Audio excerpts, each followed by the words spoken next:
सुप्रभात। आज मैं कक्षा 10वीं के बच्चों के लिए लखनवी अंदाज कहानी लेकर आई हूँ।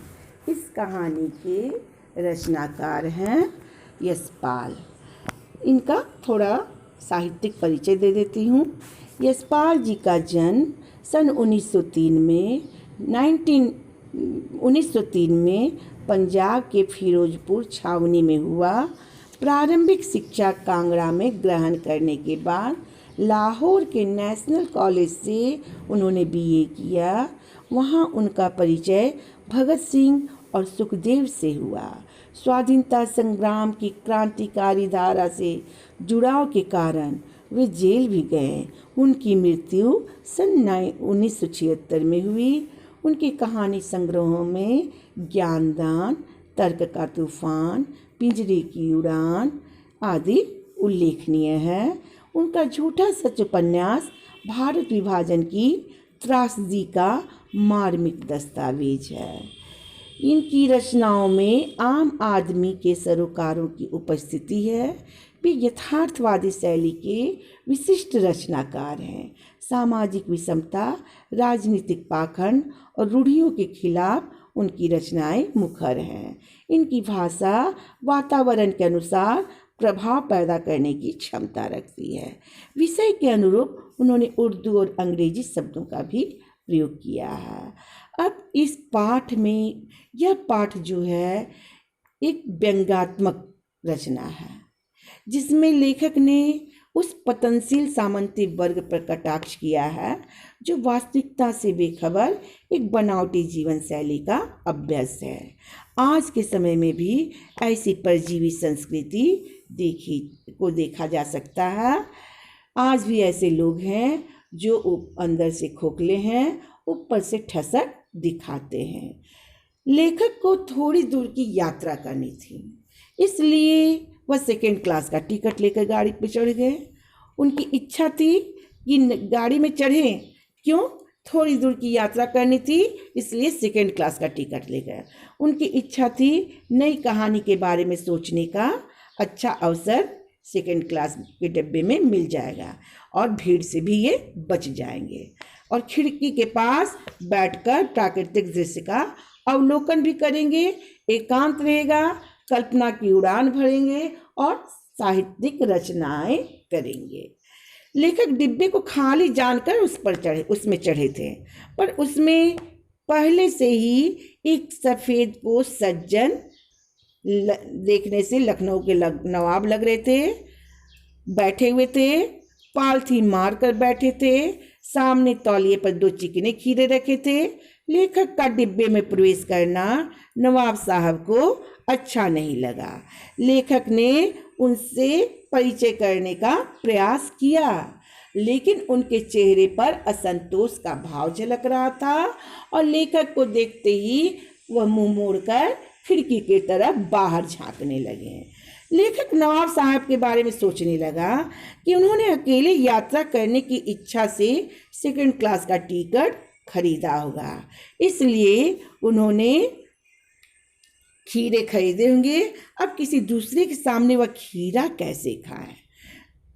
नवाब साहब गाड़ी की खिड़की से बाहर देखकर स्थिति को देखने लगते हैं। अचानक उन्होंने खीरे का शौक फरमाने की बात कही। लेखक ने भी अपनी अदा से शुक्रिया कर दिया। अचानक में उनका मनोभाव जो परिवर्तित हो गया, लेखक को समझ में नहीं आया, क्योंकि वह अपनी नवाबी शान दिखाना चाहते थे और कोई उन्हें सेकेंड क्लास के डब्बे में बैठा देखे तो वह उनके नवाबी शान के खिलाफ थी। उनके लिए ऐसा लग रहा था कि सेकेंड क्लास में यात्रा करते हुए देखकर उनकी शान में बट्टा लगने का भय उन्हें सता रहा था। इसी कारण वह असहज दिखाई दे रहे थे। ऐसे कुछ लोग होते हैं, ऐसी मानसिकता वाले लोग खुद को आम आदमियों से श्रेष्ठ मानते हैं और विशिष्ट दिखना चाहते हैं। लेखक नवाब साहब की नजरें टेढ़ी कर इस तरह देख रहा था कि नवाब साहब को यह पता ना चले कि लेखक उन पर नजर रखे हुए था। नवाब साहब ने पहले लेखक की उपेक्षा की थी और नमस्कार न करके खिड़की से बाहर देखने लगे थे। वह उनकी अनोखी हरकत को समझना चाहते थे कि आगे वह क्या करेंगे, तो वह देख रहे थे।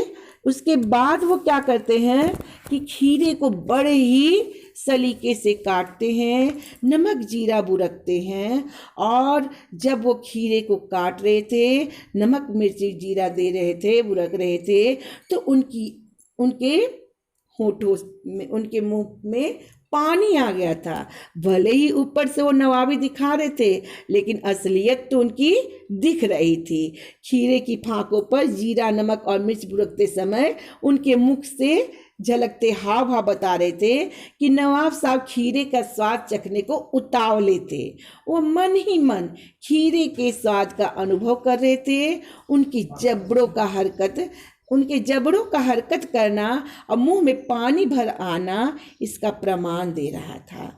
नवाब साहब के आग्रह करने पर लेखक को अवश्य ही दुविधा हुई, लेकिन वह एक बार इनकार कर चुका था, इसीलिए उसी पर जमे रहने उसे स्वाभिमान के अनुकूल लगा।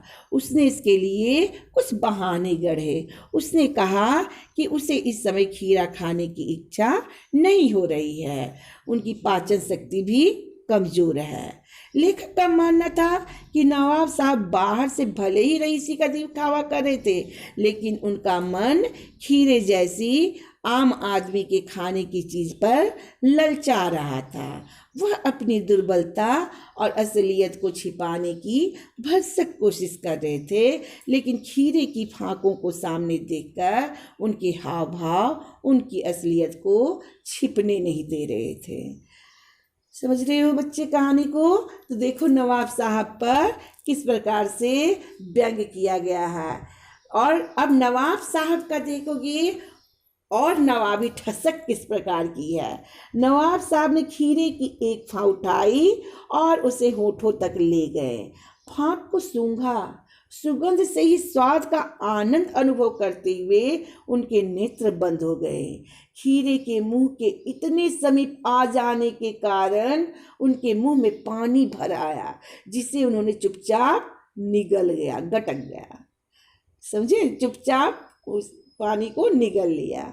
इस प्रकार खीरे का काल्पनिक रसास्वादन करते हुए उन्होंने सारी फांकों को खिड़की से बाहर फेंक दिया। नवाब साहब ने अपनी रईसी की धाक जमाने के लिए 2 बार लेखक को अपनी नवाबी शान के प्रभाव में लेने की असफल कोशिश की थी। जब उनके रईसी के दंभ को धक्का लगा, तब उन्होंने खीरों के रसास्वादन का विचित्र तरीका अपनाकर लेखक के सामने अपने रईसीपन का नाटक पेश किया। नवाब साहब खीरे की फांक को सूंघने के बाद उसे खिड़की से बाहर फेंक देते थे। वह खुद को एक खानदानी लखनवी रईस सिद्ध करना चाहते थे। वह बताना चाहते थे क्या कि रईसों का खीरे का शौक फरमाने का तरीका भी आम आदमियों से भिन्न और विशिष्ट होता है। इसके साथ ही इस बहाने से उन्हें अपनी नवाबी शान, रईसी नजाकत और नफासत दिखाने का मौका भी मिल रहा था। समझ रहे हो बच्चे? नवाब साहब के खीरे के उपभोग के विलक्षण ढंग को देखकर लेखक ने विचार किया कि खीरे के इस्तेमाल का यह ढंग सूक्ष्म या काल्पनिक तरीका तो माना जा सकता है, लेकिन इस तरीके से पेट भरना कैसे संभव हो सकता है?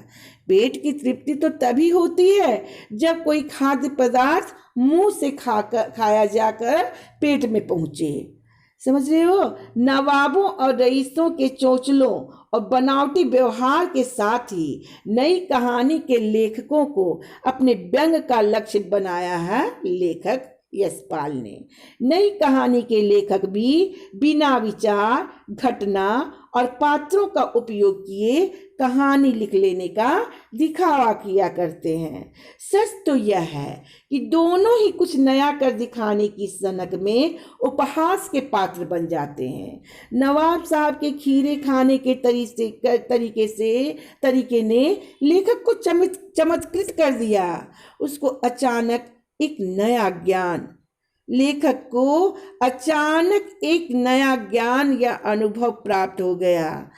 नवाब साहब जैसे सूक्ष्म भोजन करने वाले और नई कहानी के लेखकों में अद्भुत समानता उन्हें दिखाई दी। ये खानदानी रईस केवल गंध सूंघ कर ही मन और पेट को भर सकते हैं, तो फिर हिंदी की नई कहानी के लेखक भी बिना विचार, घटना और पात्रों के कहानी क्यों नहीं रच सकते हैं।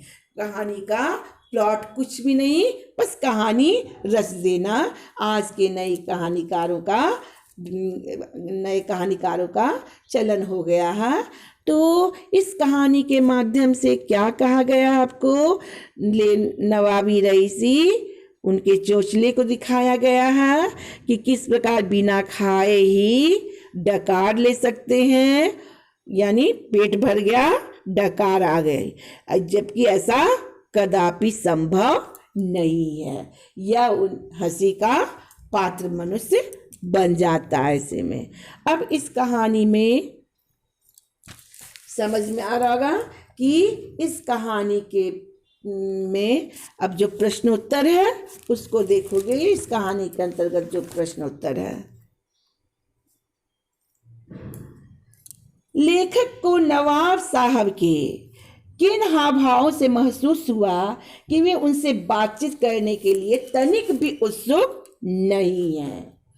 तो कैसे महसूस हुआ? लेखक के डिब्बे में प्रवेश करे पहले से ही नवाब साहब डिब्बे में मौजूद थे। लेखक ने गौर किया कि उसके अचानक आ जाने से नवाब साहब की आंखों में अपना एकांत भंग होने का असंतोष झलक रहा था। नवाब साहब ने अपनी तरफ से लेखक से परिचय बढ़ाने या बात करने का उत्साह नहीं दिखाया। वे लेखक के प्रति उपेक्षा दिखाने के लिए खिड़की से बाहर देखने लगे। नवाब साहब के इन हावभावों से लेखक को यह लगा कि वह उनसे बातचीत करने के लिए जरा भी उत्सुक नहीं है। नंबर 2 क्वेश्चन, नवाब साहब ने बहुत ही यत्न से खीरा काटा, नमक मिर्च बुरका,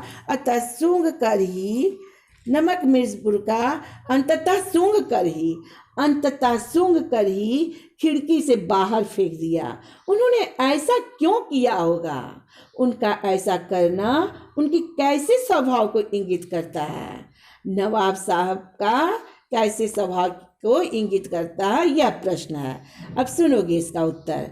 नवाब साहब लेखक पर अपनी खानदानी रईसी का प्रभाव जमाना चाहते थे।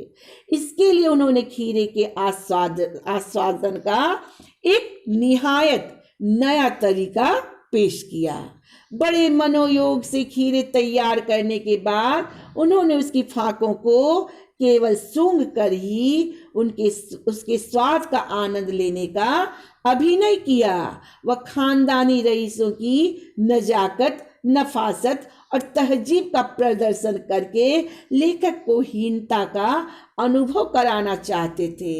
उनकी इन चेष्टाओं से प्रकट होता है कि वो लखनवी नवाबों की बनावटी जीवन शैली के कायल थे। वह खुद को आम आदमियों से विशिष्ट दिखावे की सनक से पीड़ित थे। उनके स्वभाव में खानदानी रईसी का मिथ्या दंभ था, बनावटी अहंकार था। समझ रहे हो बच्चे?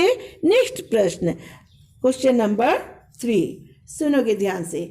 बिना विचार, घटना और पात्रों के भी क्या कहानी लिखी जा सकती है? यशपाल के इस विचार से आप कहाँ तक सहमत हैं? सुनोगे बच्चे ध्यान से। यशपाल जी स्वयं एक कहानीकार हैं। वह कहानी की रचना के शिल्प और प्रक्रिया से भली भांति परिचित हैं। अतः नई कहानी की विचित्र मान्यताओं पर व्यंग करना उनके लिए स्वाभाविक है। हम उनके इस विचार से सर्वथा सहमत हैं कि बिना विचार, घटना और पात्रों के कहानी की रचना संभव नहीं है, क्योंकि कहानी का एक प्लॉट बनता है, तभी उस पर कहानी रची जाती है। हर कहानीकार कहानी के कथ्य या कथानक पर विचार करता है, वह शून्य में रचना नहीं कर सकता। किसी घटना या घटनाओं को केंद्र बनाकर ही कहानी का ताना बाना बुना जाता है। हर कहानी में पात्र प्रत्यक्ष या अप्रत्यक्ष रूप से उपस्थित रहता है, अतः विचार, घटना और पात्र रहित रचना को लिख से हटकर कुछ लिखने का कौतुक ही कहा जा सकता है, उसे कहानी नहीं कहा जा सकता।